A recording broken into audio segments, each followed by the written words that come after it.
de l'Isère va battre pour le Tour de France mi-juillet 2020, de la Tour du Pin à Villard-de-Lans et un départ à Grenoble. Un avant-goût mardi avec 38 cyclistes pour 38 km. Zéro nouvelle infection au VIH, zéro nouvelle contamination, zéro décès lié au sida. Avant la journée mondiale de lutte contre cette maladie, le 1er décembre, Grenoble, le SMTC et les associations affichent la couleur. Et puis 50 cerneaux de noix parfaits à révéler le plus vite possible, armés d'un marteau et d'une tuile. C'était le défi du championnat du monde des casseurs de noix, AOP de Grenoble, évidemment. Bonsoir à tous, bienvenue dans ce JT du mercredi 27 novembre 2019. Toutes les heures à partir de 18h, l'essentiel de l'actualité du Grand Grenoble en moins de 10 minutes. Le Tour avait boudé l'Isère en 2019. Il se rattrapera en 2020 avec une étape entre la Tour du Pin et Villard-de-Lans et un départ de Grenoble. Pour marquer le coup, mardi, les organisateurs d'assaut et des représentants du département ont donné le coup d'envoi d'une étape spéciale de 38 km avec 38 coureurs. Loïc Éconnier. Allez, on mouline. Faut y croire. Le Tour est de retour en Isère. Les coureurs et la caravane de la Grande Boucle poseront leurs valises durant 3 jours au cœur des montagnes, du 13 au 15 juillet 2020. Pour le département tout entier, c'est un événement qu'on attend avec impatience, et encore plus quand on sait donc que l'étape du 14 juillet et de la fête nationale sera 100% iséroise. 2 fêtes populaires en même temps, le même jour en Isère, je pense qu'on va avoir vraiment des centaines de milliers de personnes qui vont faire la fête avec nous. Et puis on va accompagner aussi la fête du Tour de France avec des animations tout autour. Pour les anciennes gloires locales de la Grande Boucle, ce temps fort sera aussi l'occasion de découvrir de nouveaux secteurs, mais aussi d'en parcourir certains déjà empruntés par les coureurs. C'est l'occasion de revoir la Chartreuse parce que ça fait un moment qu'on n'y était pas passé. Et le massif de Beldonne aussi, où c'est vrai que le Tour de France n'y passe pas très souvent. Et même la montée du Vercors par Saint-Nizier, c'est pareil, le Tour de France n'y est pas passé depuis très longtemps. Et si cette étape de montagne entre la Tour du Pin et Villard-de-Lans ravira les fans de vélo, elle sera aussi l'occasion pour les coureurs originaires du département d'en découdre sur des routes qu'ils connaissent par cœur. Ça va être 3 journées sympas puisqu'on est originaire d'Isère, Geoffrey de Voiron, moi du Trièves. Donc on va passer à Voiron et ensuite on passe au sud de Grenoble à Visil, c'est ça. Donc c'est nos routes d'entraînement, ça va être sympa. Et puis la journée de repos et le lendemain le départ de Grenoble en direction de la Savoie où on habite maintenant. Donc ça va être un moment exceptionnel pour nous si on est au départ, bien sûr. Le Tour de France et l'Isère, c'est une longue histoire d'amour, une histoire dans le temps et une relation étroite qui n'est pas prête de s'arrêter.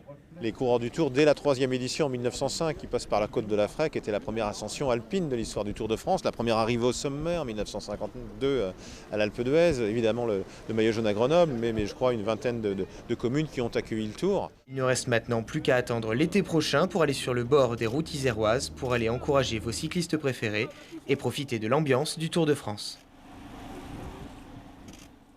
Et Christian Prudhomme, lui, a également profité de cette journée pour annoncer que le Paris-Nice 2020 passerait lui aussi en Isère en mars. Mais pour l'instant, on ne sait ni où ni exactement quand. Une bonne et une mauvaise nouvelle pour Éric Piolle. La bonne, c'est un nouveau ralliement pour sa liste au municipal Grenoble en commun, celui du parti animaliste dont nous avions reçu la représentante iséroise lors d'un récap info début octobre. À l'époque, Sandra Krief n'excluait pas de créer sa propre liste. Aux dernières élections européennes, le parti animaliste avait créé la surprise en recueillant plus de 2% des suffrages. Et la mauvaise nouvelle pour Éric Piolle, c'est le rejet par la Cour administrative d'appel de Lyon de la requête de la ville de Grenoble contre la décision du tribunal administratif qui, le 28 juin dernier, avait suspendu l'arrêté municipal dit anti-remise à la rue sur demande du préfet de l'Isère. J'espère que tout le monde suit. Pour les juges lyonnais, comme en première instance, il y a là un empiètement du maire sur les compétences du préfet. Le 1er décembre, ce sera la journée mondiale de lutte contre le sida. Vous l'avez peut-être déjà croisé, une rame de tram aux couleurs de l'événement circule depuis quelques jours sur le réseau de l'agglomération grenobloise. Pour la 5e année, la ville labellisée Ville engagée contre le sida depuis 2017. Le SMTC et les associations impliquées s'associent pour des Alpes sans sida à l'horizon 2030. Pour la première fois à l'échelle nationale, le nombre de personnes ayant découvert leur séropositivité VIH en 2018 est en diminution. 6 300 cas, soit 7% de moins par rapport à 2017. Le droit à avoir zéro infection, zéro décès, zéro discrimination. Ce message, pour qu'il porte, il faut lui donner de la visibilité. C'est une modeste contribution de la part du syndicat mixte que de donner cette visibilité à cette juste cause qui mérite la mobilisation de tous dans chacune de nos vies, au quotidien, dans les intimités comme dans les vies sociales et professionnelles. C'est surtout le dépistage qui est important. Il y a encore de nombreuses personnes qui ne connaissent pas leur sérologie et donc le fait d'interpeller par ce tram les Grenobloises et les Grenoblois et l'ensemble des métropolitains permet aussi aux personnes de se dire tiens, et si moi je faisais le test. Les sœurs de la perpétuelle indulgence ont été les premières à agir auprès des malades pour aider à payer les factures de pharmacie, à recueillir des fonds, à aider les malades, à faire les enterrements, etc. etc., etc. Voilà. Et alors comment vous allez vous y prendre pour sensibiliser les Grenoblois dans le tramway? Avec charme et distinction. On va aller à la rencontre de la population autochtone, voyez-vous. Et puis on va parler de cul quand même, parce que le sexe, c'est la vie, quand même. Retrouvez les Sœurs de la Perpétuelle Indulgence et les autres associations sur le marché de Noël samedi à partir de 14h30. Un enchaînement tout trouvé pour le championnat du monde des casseurs de noix qui a eu lieu comme chaque année lors de la fête de la noix. C'était le week-end dernier à Vinay. Armés d'un marteau, les participants ont fait voler les coquilles à la recherche du cerneau parfait. Lilian Veillé. La noix sous toutes ses formes. Ne vous demandez pas où nous sommes, c'est bien le salon de la noix à Vinay. Et comme chaque année, qui dit salon, dit championnat du monde des casseurs de noix. C'est nous qui disons championnat du monde, mais c'est le cassage pour la fête de la noix, on n'en connaît pas d'autres. Les règles sont simples, chaque concurrent doit ouvrir 50 noix le plus vite possible, sans casser le cerneau, au risque d'avoir 10 secondes de pénalité par cerneau cassé. Liam, qui participe pour la première fois, ne s'est entraîné qu'1 heure, mais il est confiant. Je me suis un peu entraîné là avec les gens qui étaient là-bas pour un peu voir, vu que je connaissais pas trop. Mais ça va, ça a l'air pas trop dur. Le petit fruit à coque n'a donc plus que quelques minutes à vivre avant de voir les 26 concurrents lui casser la coquille. Une tuile, un maillet, 50 noix et c'est parti. Si certaines ont du mal à se casser, d'autres ne posent pas de problème. Et après avoir tapé, il faut les ouvrir, les trier et attendre les résultats. 9 minutes 34 et 73 cerneaux entiers. Moi je pense que ça va être sur le podium là. Ça s'est plutôt bien passé, je crois que j'ai mis 9 minutes 10 pour casser les 50 noix.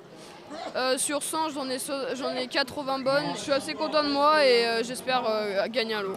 Cette année, contre toute attente, c'est le jeune Liam qui a remporté le concours. C'est la première fois que j'en faisais, je me suis un peu entraîné ce matin. Là j'étais super content, je le pensais vraiment pas vu que quand ils ont annoncé les noms, je croyais que j'étais pas dedans, mais à la fin j'étais super content. La noix fait des adeptes et je pense que ces jeunes-là seront des consommateurs, sachant que la noix c'est un très bon produit.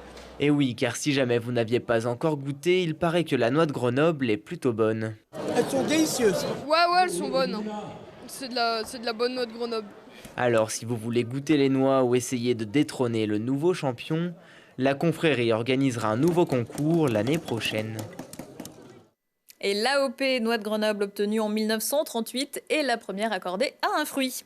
La noix, un produit local et forme que vous retrouverez peut-être au salon Artisa et Naturissima qui a ouvert ses portes ce mercredi à Alpexpo. Près de 400 exposants autour du savoir-faire et du bien-être sont réunis jusqu'à dimanche soir à Grenoble, avec aussi des expositions, des rencontres, des conférences ou un espace roulé vert nocturne vendredi jusqu'à 22h. Les Brûleurs de Loup éliminés de la Coupe de France de hockey sur glace. Les Grenoblois, leaders de Ligue Magnus, se sont inclinés mardi soir à Pôle Sud face à Anglette sur le score de 1-2. Un vrai coup de crosse derrière la tête pour les Isérois. L'attaquant grenoblois Damien Fleury est allé jusqu'à parler de faute professionnelle. Prochain match des Brûleurs en Ligue Magnus, forcément dimanche 1er décembre sur les terres des Dragons de Rouen. Ainsi soit-il, la capitale de la soie, Lyon, s'intéresse à l'œuvre d'Yves Saint-Laurent. Jeudi à 20h45, un nouveau numéro de Voyons voir, le magazine de vos chaînes d'Auvergne-Rhône-Alpes, pour découvrir l'exposition événement du musée des tissus de Lyon. Elle retrace les liens qui unissaient le couturier parisien aux maisons de soierie lyonnaises. 40 ans de collaboration mise en scène par les équipes du musée Yves Saint-Laurent Paris et celui des tissus lyonnais. Rencontre avec les auteurs de l'exposition qui a demandé 2 ans de travail en commun, un projet symbolique pour la renaissance du musée des tissus qui a failli fermer ses portes il y a quelques mois. Prochain rendez-vous avec l'actu dans 1 heure et en replay sur télégrenoble.net. Très belle soirée à tous.